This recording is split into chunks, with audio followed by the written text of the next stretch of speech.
Iglesia, Dios les bendiga, buenas noches. Una vez más vuelvo a ustedes con la palabra del Señor para poder continuar el tema, el mensaje, la enseñanza de parte de Dios. El tema es maldad, engaño del enemigo.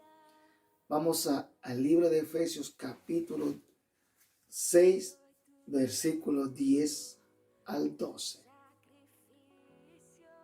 Efesios capítulo 6, versículos del 10 al 12. Dice: por lo demás, hermanos míos, fortaleceos en el Señor y en el poder de su fuerza.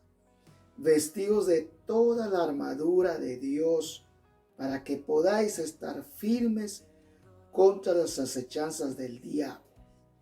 Porque no tenemos lucha contra sangre y carne, sino contra principados, contra potestades, contra gobernadores de las tinieblas de este siglo, contra huestes espirituales de maldad en las regiones celestes. En el primer tema les hablé sobre el descuido y también sobre la ignorancia, el desconocer, que son dos argumentos fundamentales que el enemigo usa para perpetuar su maldad y para que por medio de la mentira, del engaño, él puede atrapar a la gente y alejarle de Dios. Ahora, pero en esta parte, permítame compartir algunas maldades que él comete, que él hace. Ahora, si yo le repito, me gustaría hacerlo, porque necesitas aprender, entender y que tomes conciencia de que nuestra lucha no es contra la gente, contra carne, contra sangre, contra cosas. Son espirituales. Eso quiero que tú lo captes, lo entiendas, iglesia, y tú que me estás escuchando y todos los que nos siguen por medio de este canal. Número 1, él quita la palabra sembrada en una persona. Mateo 13, capítulo 13 de Mateo, versículo 9, dice de la siguiente manera. Dice así: cuando alguno oye la palabra del reino y no la entiende, viene el malo, arrebata lo que fue sembrado en su corazón. Este es el que fue sembrado junto al camino.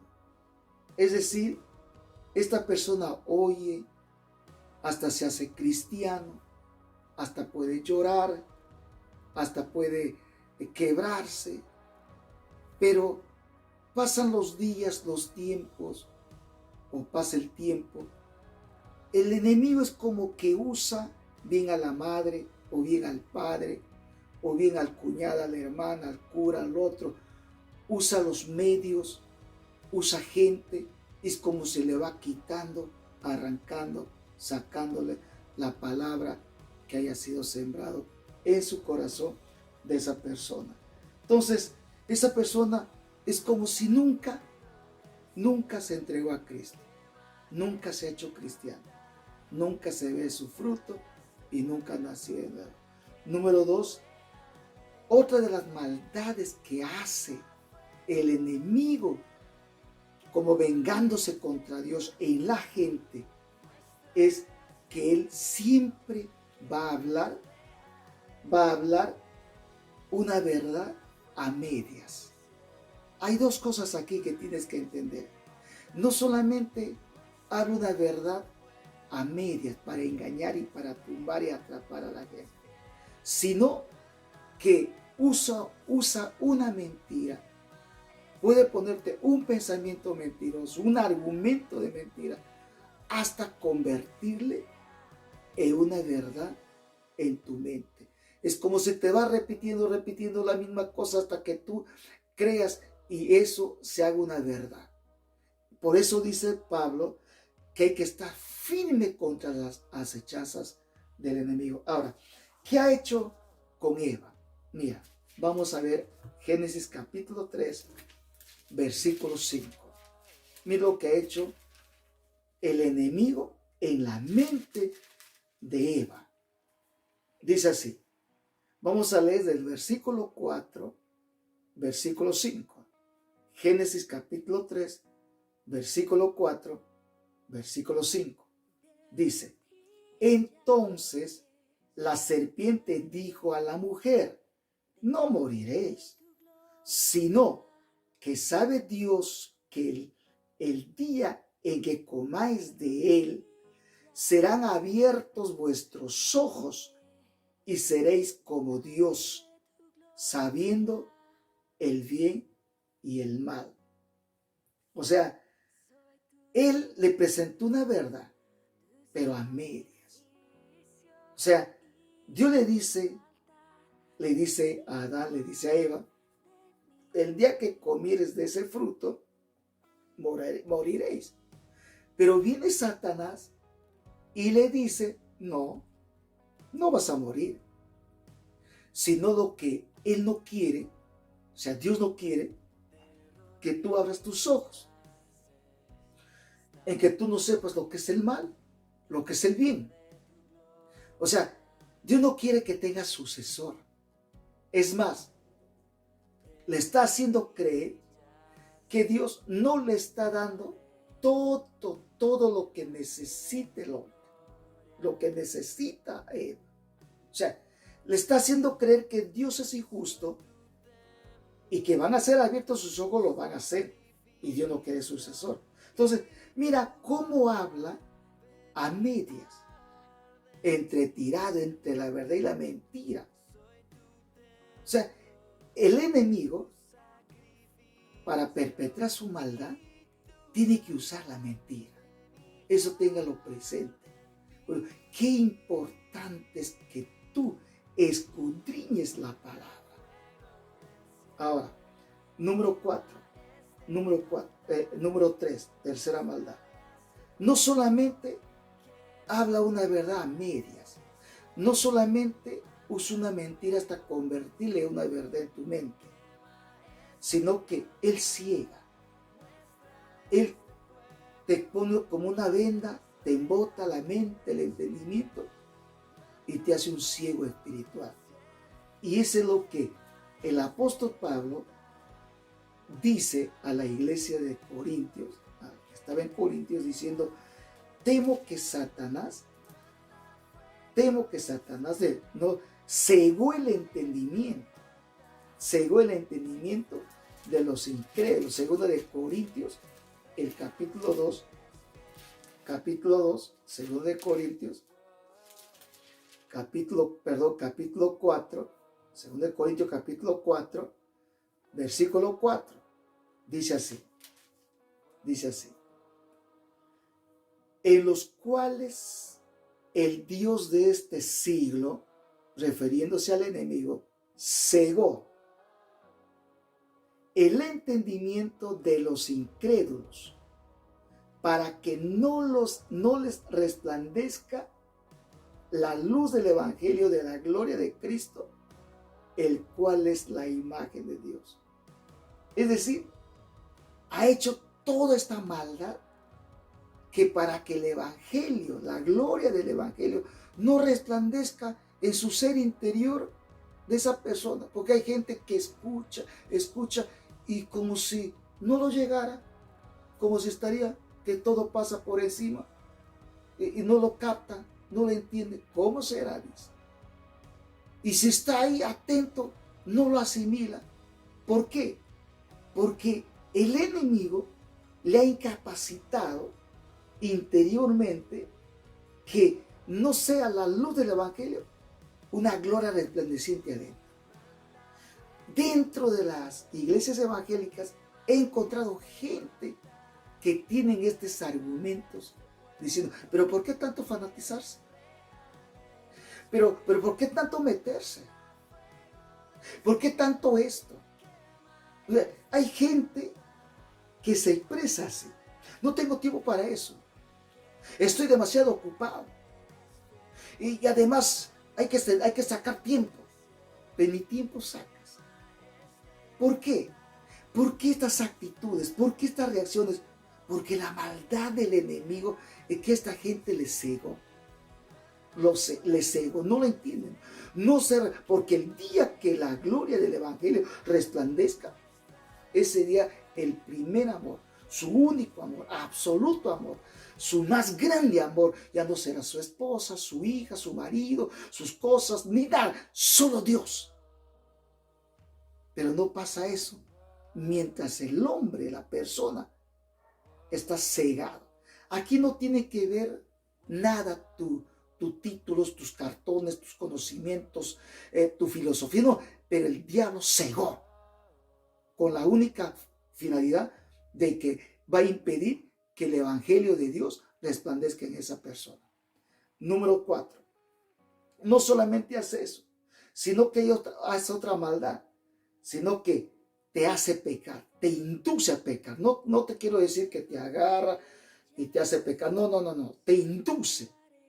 Anteriormente estaba hablando, voy a volver a hablar más al fondo, esto, más a profundidad esto, de que el enemigo, cuando logra susurrarte, le hace con la finalidad de controlar tus pensamientos, de manipular y tu conducta. Entonces, ¿qué hace esto? Mira, vamos al capítulo 3 de 1 Tesalonicenses, versículo 5. Mira lo que dice Pablo. 1 de Tesalonicenses, el capítulo 3, versículo 5. Dice así, el versículo 5, capítulo 3 de 1 de Tesalonicenses, capítulo 3, versículo 5 dice: por lo cual también yo, no pudiendo soportar más, envié para informarme de vuestra fe, no sea que os hubiese tentado el tentador y que nuestro trabajo resulte en vano. El tentador. Pero para que Satanás tiente, él tiene que hacer una cosa. Te reitero una vez más. Él tiene que susurrar.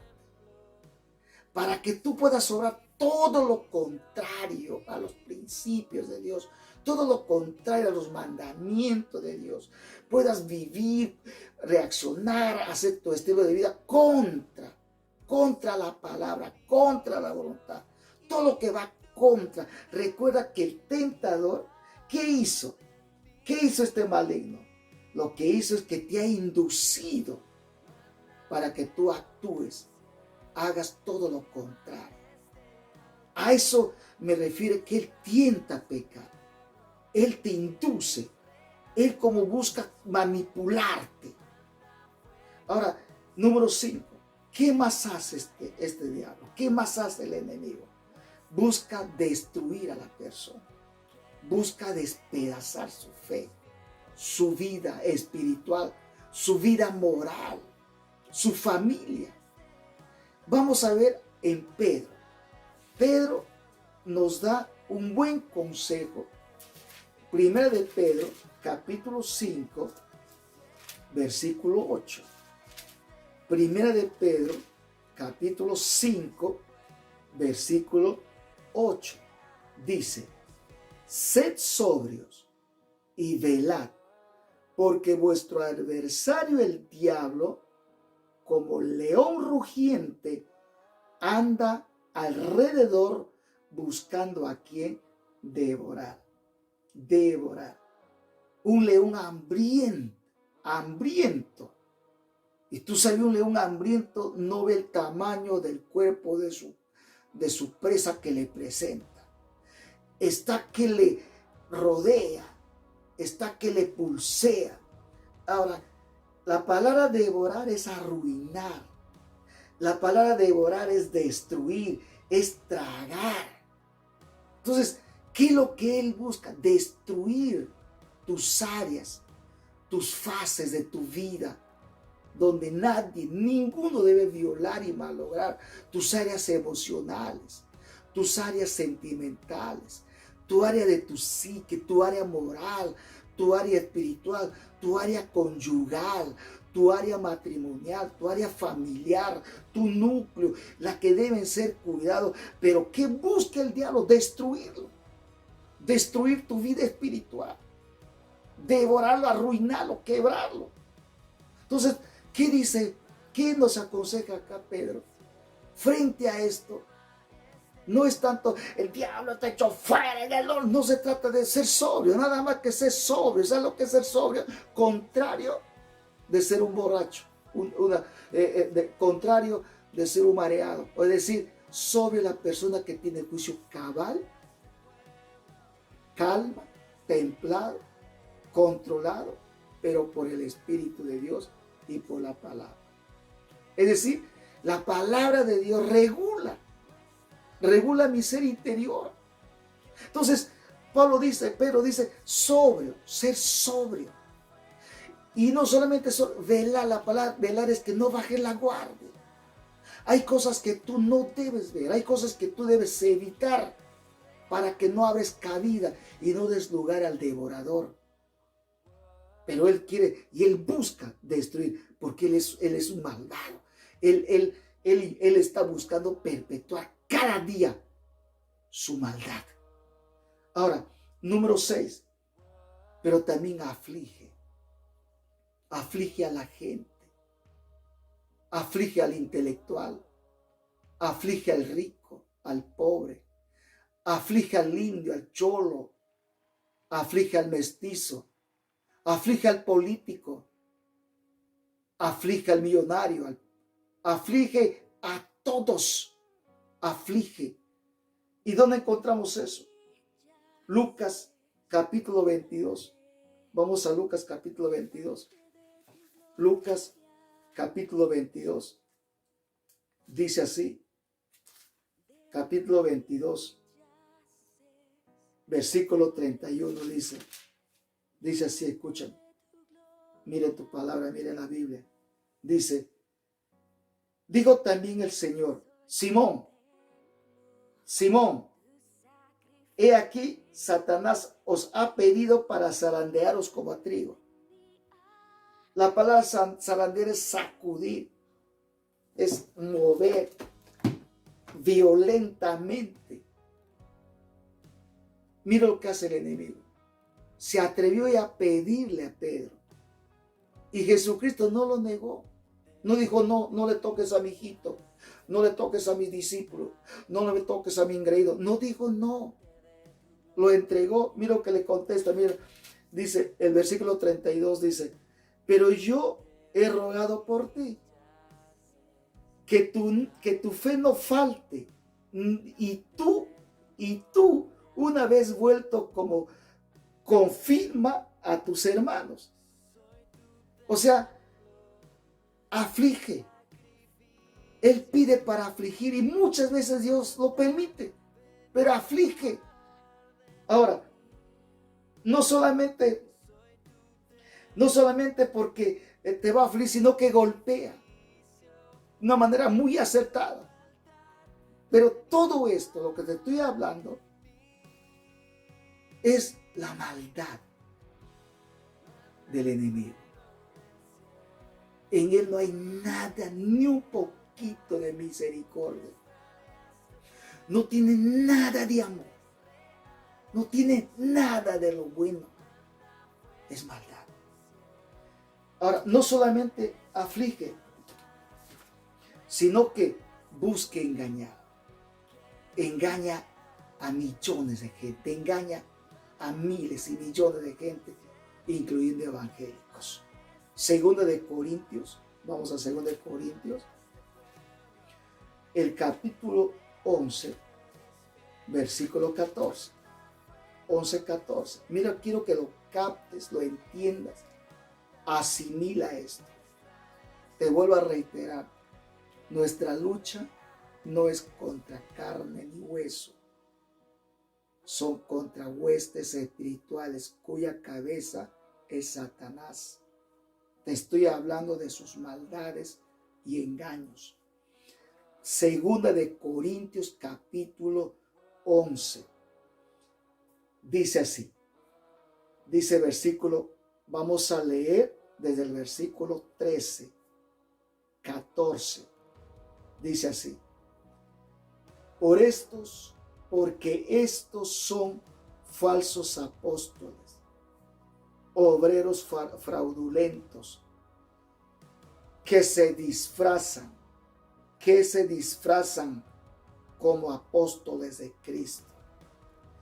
Y no os maravilléis, porque el mismo Satanás se disfraza como ángel de luz.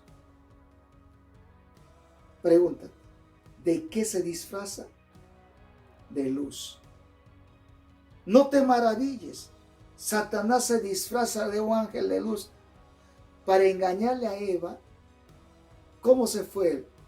Como un monstruo horrible, con su cacho, su trinchi. No, se fue como un ángel de luz. Él no se fue como un monstruo espantoso, no. Reitero, se fue como un ángel de luz. Cada vez que él quiere tumbar, engañarte, atraparte, él se va a presentar como un buen cristiano, con una apariencia de piedad, como un buen pastor, como un buen apóstol. Se va a presentar como un buen hermano, como una buena hermana. ¡Qué lindo! ¡Qué tremendo! Algo de la justicia, una apariencia de piedad. Se disfraza como ángel de luz. Quiero hacerte entender algo. Mira, algo acá.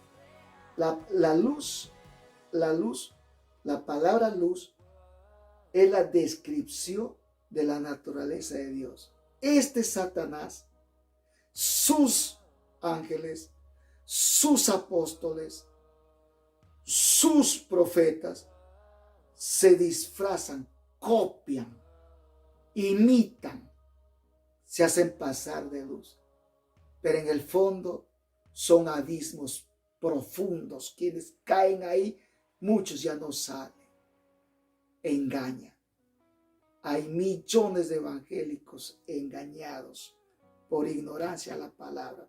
Entonces, esta gente engañados son los que se encargan de ser los instrumentos idóneos de Satanás para perpetuar su maldad. Y en muchas congregaciones la ha logrado en la faz de la tierra.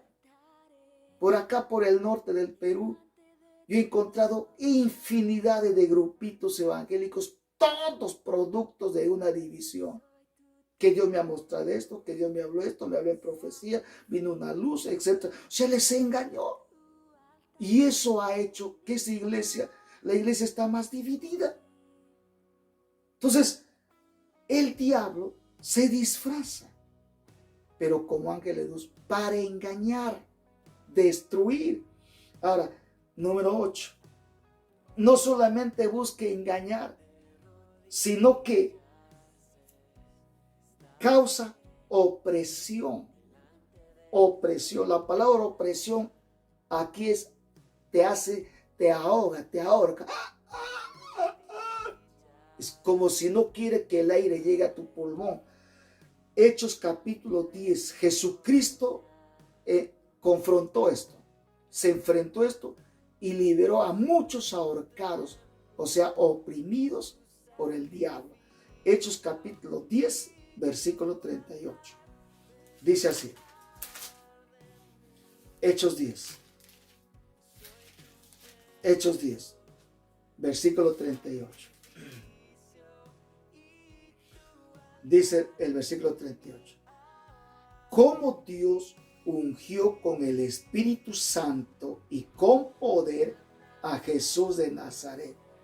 Y cómo éste anduvo haciendo bienes, sanando a todos los oprimidos por el diablo. Y Dios estaba con Jesús, oprimidos por el diablo, sofocados por el diablo, presionados por el diablo, pisoteados por el diablo, soyugados por el diablo. Y no solamente eso, ahorcado por el diablo hasta que muera. ¿Y cuál es la salida de un ahorcado? El suicidio. Entonces, ha habido gente oprimida, o sea, oprime.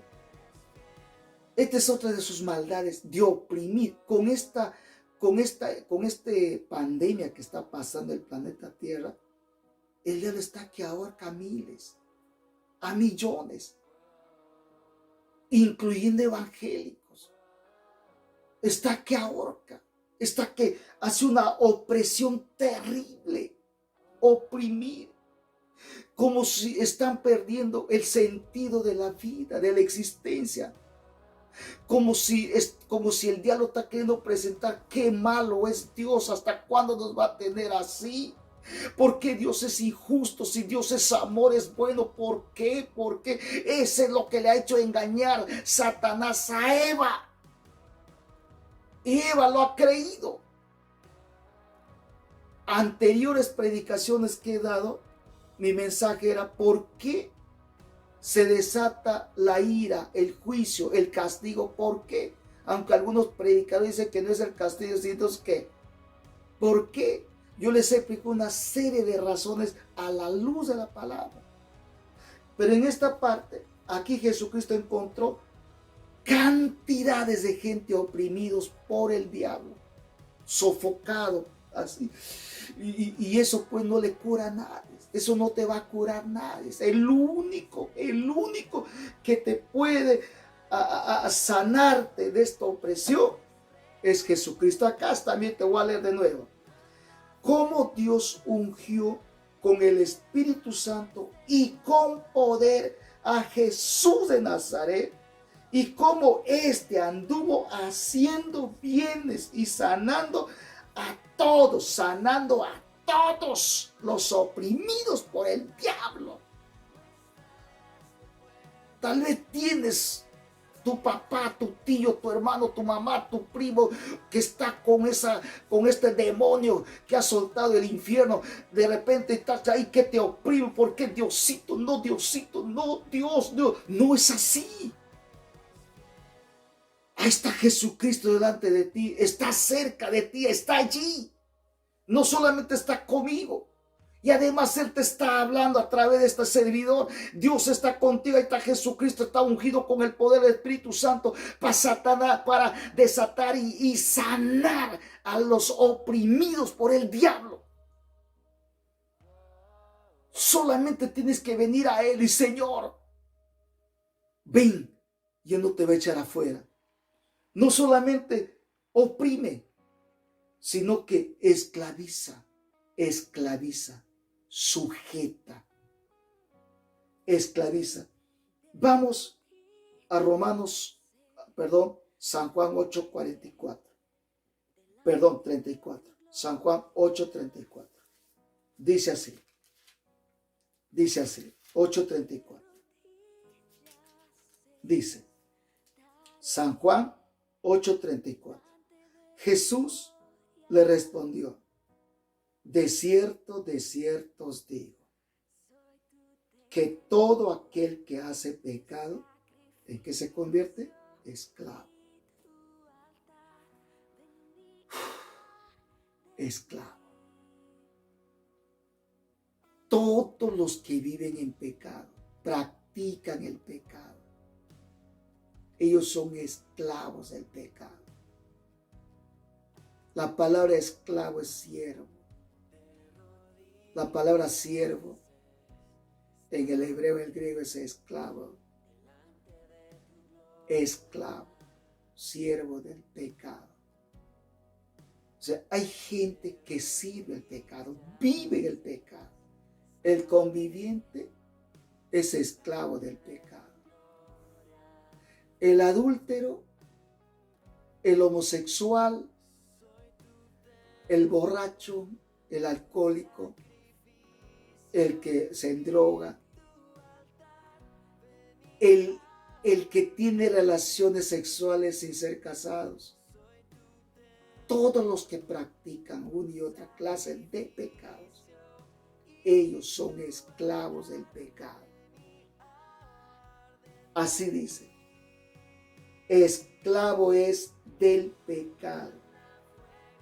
Esclavo es del pecado. Tu cuerpo,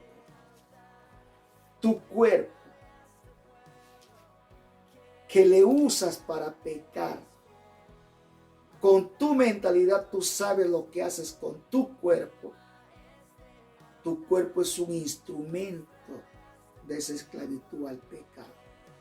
Mire lo que dice Romanos capítulo 6. Romanos capítulo 6.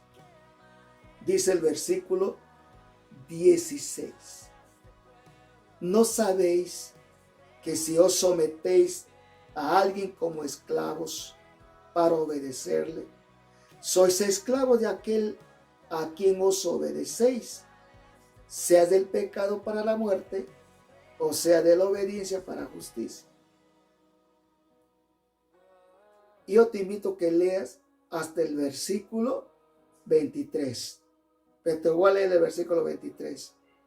Porque la paga del pecado es muerte, mas la dádiva de Dios es vida eterna en Cristo Jesús, Señor nuestro. O sea que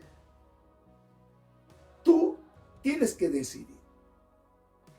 Tú no puedes servir a dos señores, al pecado o a Jesucristo. No, escoge.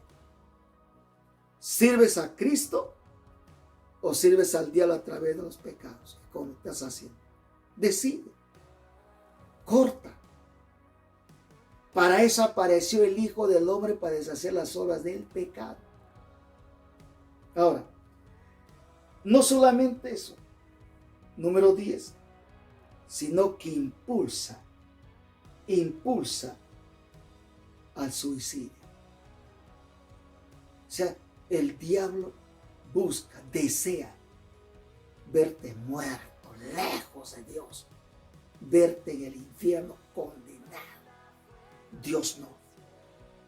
Pero sí el pecado colabora con el diablo. Acabamos de leer, porque la paga del pecado es muerte. Ahora, vamos a ver Mateo capítulo 27. Mira lo que ha hecho con este hombre. Mateo capítulo 27, versículo 5. Mateo 27, 5. Dice así, versículo 5. Versículo 5. Voy a leer desde el versículo 3 para entender qué es lo que Satanás ha hecho en ese hombre. Cómo ha perpetuado su maldad, ha logrado su maldad, ser operativo en la vida de Judas. Capítulo 27 de Mateo, versículo 3 dice, entonces Judas, el que le había entregado, viendo que era condenado, devolvió arrepentido las 30 piezas de plata a los principales sacerdotes y a los ancianos, diciendo, yo he pecado entregando sangre inocente. Mas ellos dijeron, ¿qué nos importa a nosotros? Allá tú. Y arrojando las piezas de plata en el templo, salió y se fue y se ahorcó. Se ahorcó. Tanto fue su opresión de Satanás. Ahora, ¿en qué sentido acá le ha inducido, le ha impulsado a suicidarse? Voy a reiterar lo que ya he dicho muchas veces, pero la repetirás, va a entrar a tu cabeza, a tu espíritu, a tu alma. Primero, lo subestimó. Le hizo sentir que no tiene perdón por lo que ha hecho. Le echó creer que ya no tiene compasión, no puede alcanzar compasión. le ha subestimado que ya es indigno. No vale. No tiene sentido su vida. Le ha hecho creer que Dios ya no le va a aceptar. Porque ha traicionado. Ha traicionado a su mujer, a su marido, a su pastor. Traicionó a todos. Mandó a matar a un inocente. Pero él dice, me han engañado.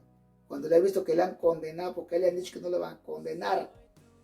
Pero cuando le han visto que le han condenado, él se sintió defraudado, engañado, desilusionado. Y le ha dicho, no vales nada. Ya no eres jovencita, ya no eres señorita. Ya no vales. ¿Quién te va a querer así? Mándate a la vida o mátate. Mátate, tírate de ese puente. Anda, toma Racomín, mátate. O sea, le comenzó a trabajar. Le comenzó a oprimir, le hizo, mátate, mátate, ¿para qué sirve tu vida? ¿Quién te va a querer así? Tus hijos no te van a perdonar, así que mátate. O sea, le impulsó a matar y él se lo creyó. O cuando dice acaso que se arrepintió, no que sí que se arrepintió de su pecado. Tuvo remordimiento de lo mal que ha hecho. Pero si él hubiera venido, dice Señor Jesús, perdóname. Él lo hubiera hecho como Pedro. Yo creo que sí lo hubiera perdonado a Cristo. Pero él no. Sino que le impulsó al suicidio. Le impulsó al suicidio. Ahora, no solamente eso. Escúchame esto. Ahora, en esta noche quiero terminar diciéndote esto. Él también busca enloquecer a la gente. Quiero ser breve porque el tiempo me gana. Eso encontramos Primera de Samuel. Vamos a Primera de Samuel. Primera de Samuel. Rapidito. Primera de Samuel. El capítulo 16. Primera de Samuel, capítulo 16, versículos 14. Dice así.